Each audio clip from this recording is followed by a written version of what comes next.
Assalamualaikum warahmatullahi wabarakatuh. Saya Diki Ganda Prayogi. Di sini saya akan menjelaskan tentang materi search algoritma 1 dan 2 pada mata kuliah kecerdasan buatan. Yang pertama, materi kecerdasan buatan search algoritma 1. Terdapat kasus seperti ini.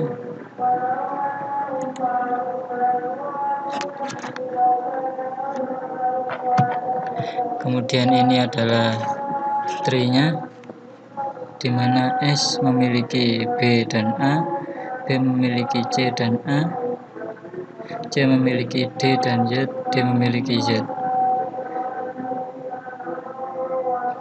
A memiliki D, D memiliki C dan Z, C memiliki Z. Kemudian A memiliki B dan D, B memiliki C, C memiliki D dan Z, D memiliki Z. D memiliki C dan Z, C memiliki Z. Yang pertama adalah metode breadth first search, di mana metode ini adalah pencarian dengan secara zigzag, dimulai dari kiri ke kanan kemudian turun ke bawahnya lagi sampai menemukan Z sebagai tujuan, dimana pada pertama di sini adalah S, kemudian ke kiri ke B, kemudian ke kanan ke A. Karena sebelah kanannya tidak ada lagi, maka turun ke bawahnya sebelah kiri yaitu C, kemudian ke kanan pada titik A, kemudian ke kanan lagi ke B, kemudian ke kanan lagi ke D. Karena tidak ada lagi, maka turun ke D di sebelah kiri di bawahnya, kemudian ke Z. Jika sudah sampai Z, maka berhenti. Kemudian ini adalah algoritmanya. S memiliki B dan A turun,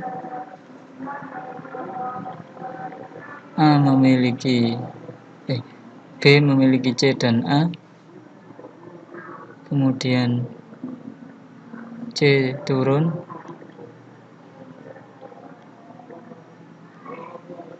A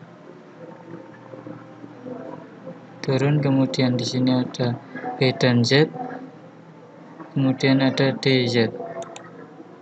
Kemudian adalah yang kedua, metode depth first search.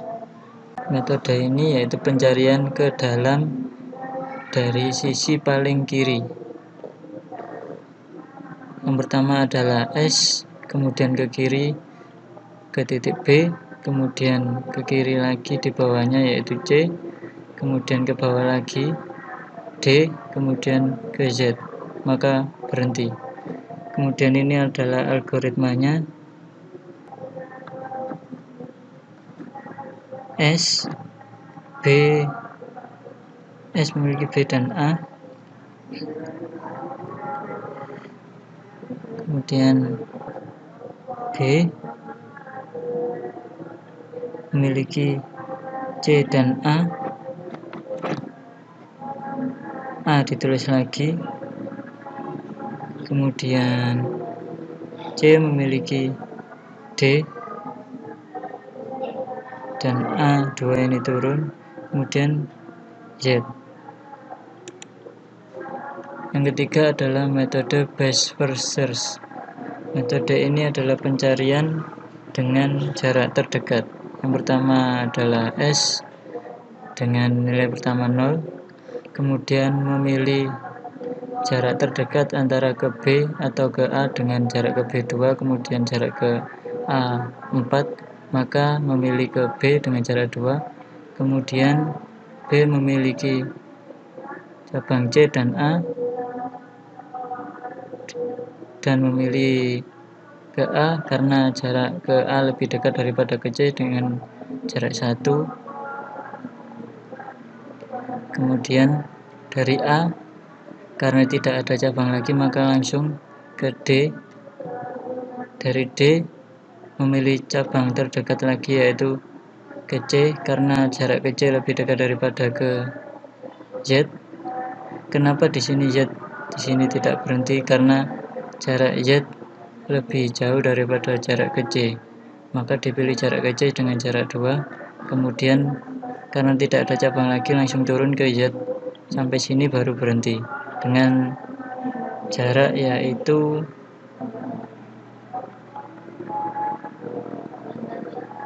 8 tambah 2 yaitu 10.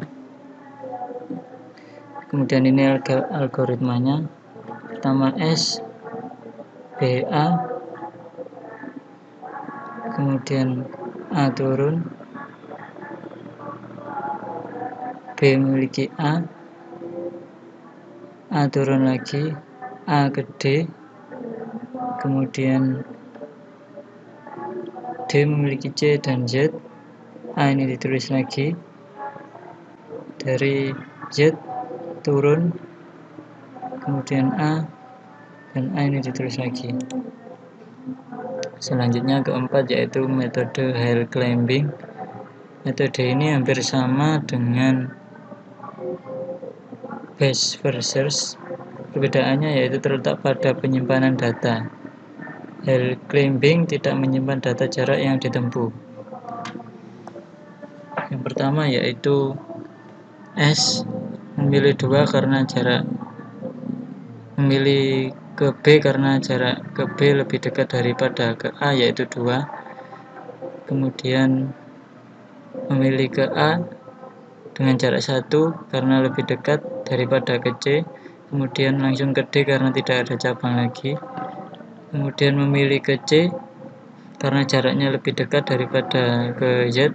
Kemudian dari C ke Z, setelah itu berhenti. Kemudian ini adalah algoritmanya. S memiliki B dan A turun, B ke A ditulis lagi, kemudian A ke D, A nya ditulis lagi, dari D ke C dan Z, kemudian A turun lagi, Z turun, kemudian A ditulis lagi. Selanjutnya yaitu metode kelima, branch and bound. Yaitu metode ini mirip seperti base versus, perbedaannya terdapat tambahan yaitu melakukan pemilihan dan penyimpanan data jarak. Yang pertama di sini adalah S, kemudian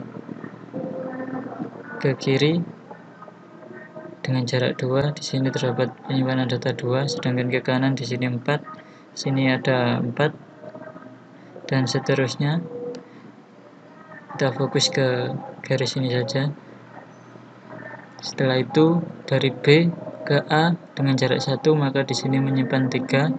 Kemudian A ke D dengan jarak 3, maka di sini 6, dari 3 ditambah 3. Kemudian dari D ke C dengan jarak 2, maka menjadi 8. Kemudian dari C ke Z 10, dari 8 ditambah 2.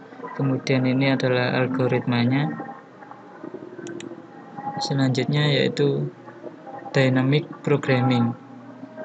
Metode ini adalah menghapus not yang tidak digunakan. Dimana yang tidak digunakan adalah ini, dan yang ini.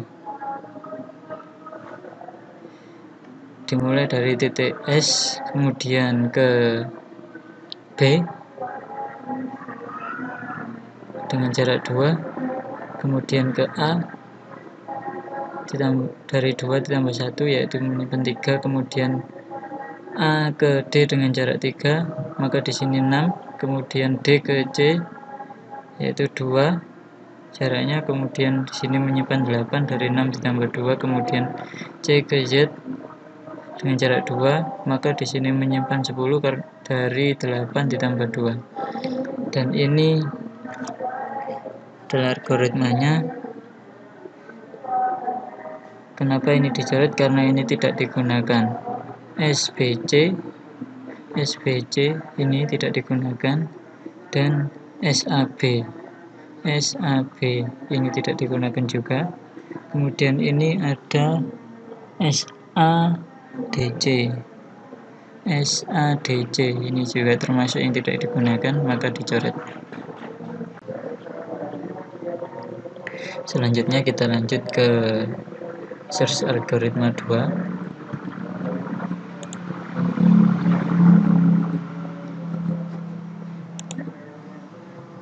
Buatlah graf ruang keadaan untuk permasalahan petani dan barang bawaannya di atas. Dari sana buatlah tree-nya. Dan ini adalah graf ruang keadaannya. S ke A dengan 1, A ke B 7, B ke C 3, B ke D 2, C ke E 4, D dan E, D ke E 4, E ke F 2, E ke G 3,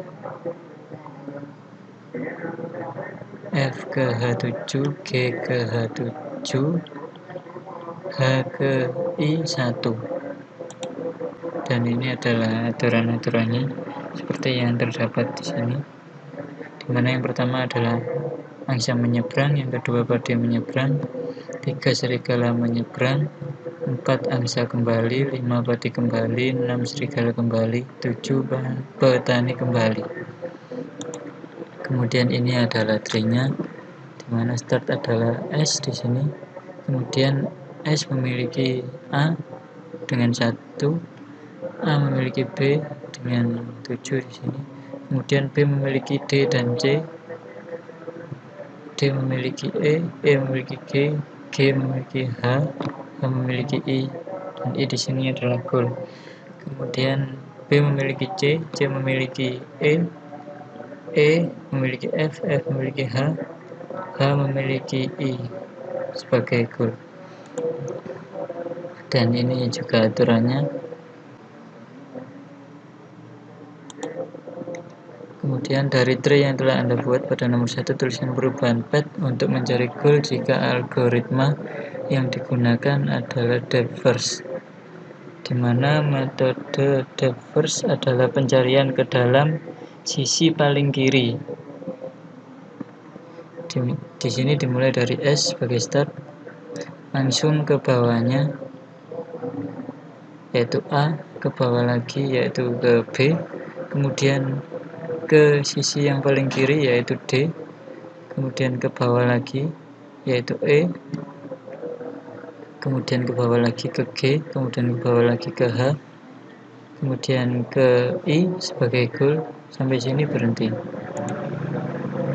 Kemudian dari tree yang telah Anda buat pada nomor 1 teruskan perubahan path untuk mencari goal jika algoritma yang digunakan adalah breadth first, di mana algoritma breadth first adalah pencarian secara zigzag, dimulai dari sisi kiri ke kanan, kemudian turun lagi ke sisi kiri ke bawahnya.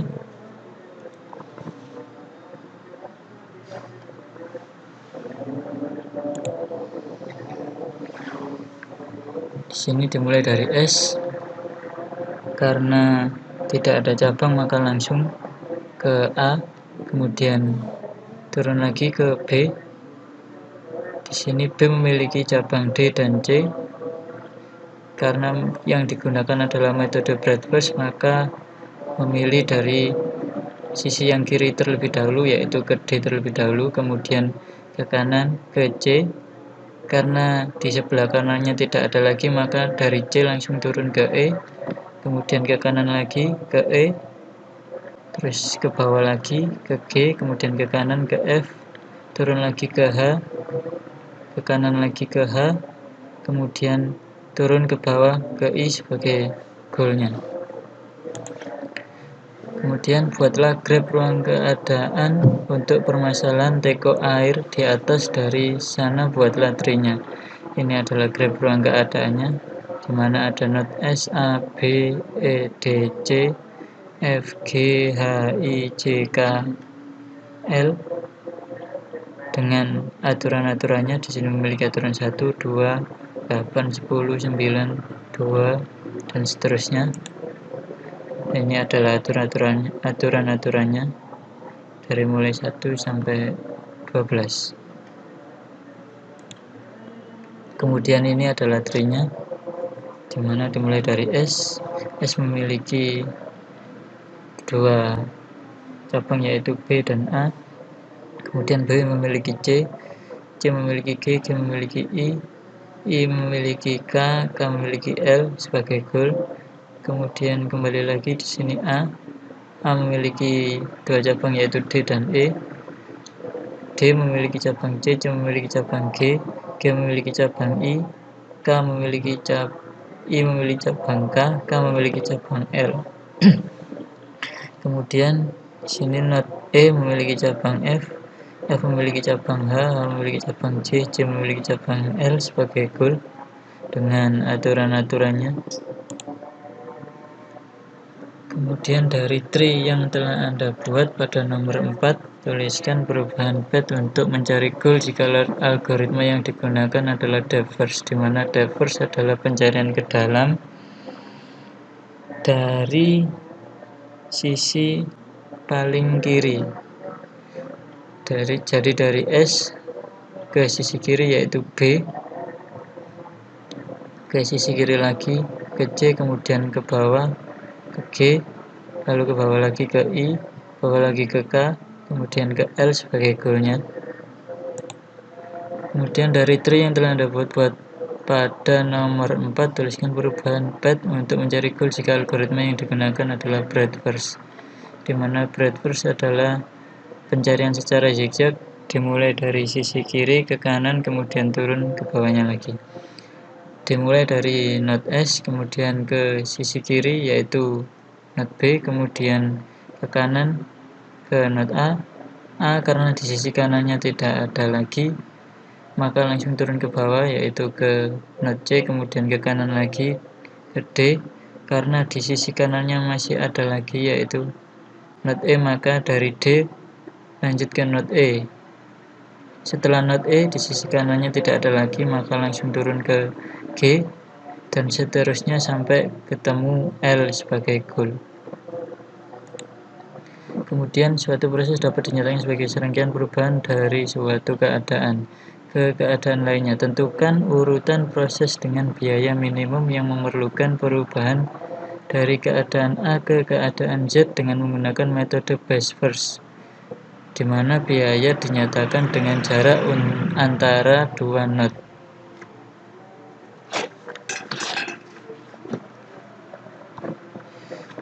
Di mana di sini terdapat node A, B, C, D, E, F, G, dan Z dengan aturan-aturan dengan biayanya masing-masing yaitu 3, 5, 6, 4, dan seterusnya. Kemudian ini adalah tree-nya. Dari yang pertama adalah A memiliki cabang C dan B, C memiliki cabang F dan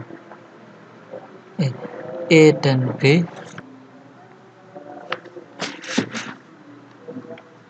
kemudian G memiliki cabang G dan D, dan seterusnya. Kemudian untuk metode yang dicari adalah metode best first, yaitu metode dengan menggunakan pencarian dengan jarak terdekat. Di sini sudah jelas bahwa yang pertama adalah A memiliki cabang C dan B, di mana jarak ke B lebih dekat daripada jarak ke C, maka di sini memilih jarak ke B. Kemudian dari B memiliki cabang C ke D, di mana di sini jarak B ke D lebih dekat, maka memilih ke D. Dari D memiliki cabang ke E dan ke F, di mana ke F lebih dekat daripada ke E, maka di sini lanjut ke node F. Dari node F ke node Z sebagai node terakhir, sebagai node tujuan, karena jaraknya lebih dekat daripada node yang lain. Kemudian lakukan langkah pencarian untuk graf di atas dengan menggunakan metode branch and bound with dynamic programming. Untuk branch and bound-nya sudah jelas. Ini dynamic programming-nya itu menghapus note yang tidak digunakan, di mana note yang tidak digunakan adalah ini, dan ini. Kemudian buatlah semua kemungkinan jalan dalam game NIM dengan jumlah batang 11. Dari semua kemungkinan jalan tersebut, berikan semua nilainya dan berikan salah satu contoh bagaimana permainan berjalan.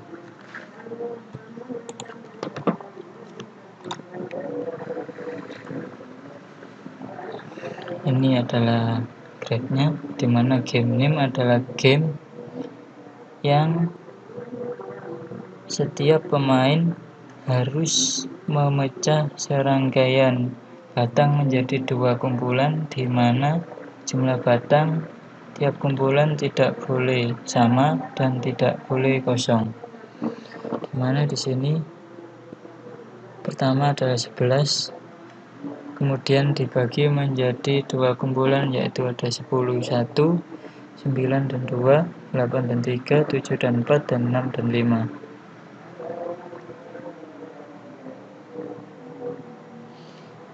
Untuk jalannya permainan, jika lawan memilih 9 dan 2, maka kita bisa memilih 9, 1, 1 untuk menang. Jika lawan memilih 8 dan 3, maka kita bisa memilih 8, 2, 1 untuk menang. Jika lawan memilih 7 dan 4, maka kita bisa memilih 7, 2, 2 untuk menang. Kemudian jika lawan memilih 6 dan 5, maka kita bisa memilih 7, 1, 3, 6, 4, 1 untuk menang.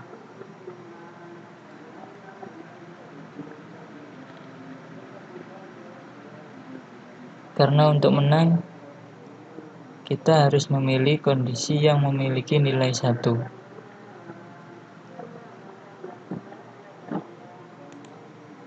Kemudian suatu permainan atau game dapat ditelusuri secara optimal dengan menggunakan prosedur alpha beta planning. Jelaskan langkah-langkah hampiran untuk pohon di bawah ini. Ini adalah grafnya. Kemudian jawab.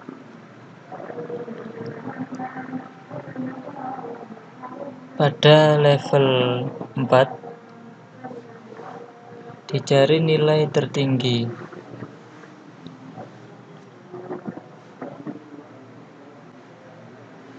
Kemudian ditaruh di level atasnya. Sebagai contoh, yang pertama kita hampiri dulu note yang pertama, yaitu bernilai 4, kita tulis dulu di sini 4. Kemudian hampiri lagi note sebelahnya, yaitu 8. Karena note 8 di sini lebih besar daripada 4, maka yang ditulis di sini adalah 8. Begitu juga seterusnya. Kemudian di sini ada 2 dan 7, maka 7 yang ditulis, kemudian ada 12 dan 1. Di sini 12 yang ditulis, kemudian ada 21 dan 5. Di sini 21. Kemudian ada 2 dan 5, di sini ditulis 5. Kemudian 7 dan 6, di sini ditulis 7. Kemudian 12 dan 5 ditulis 12. Kemudian 9 dan 15 di sini ditulis 15.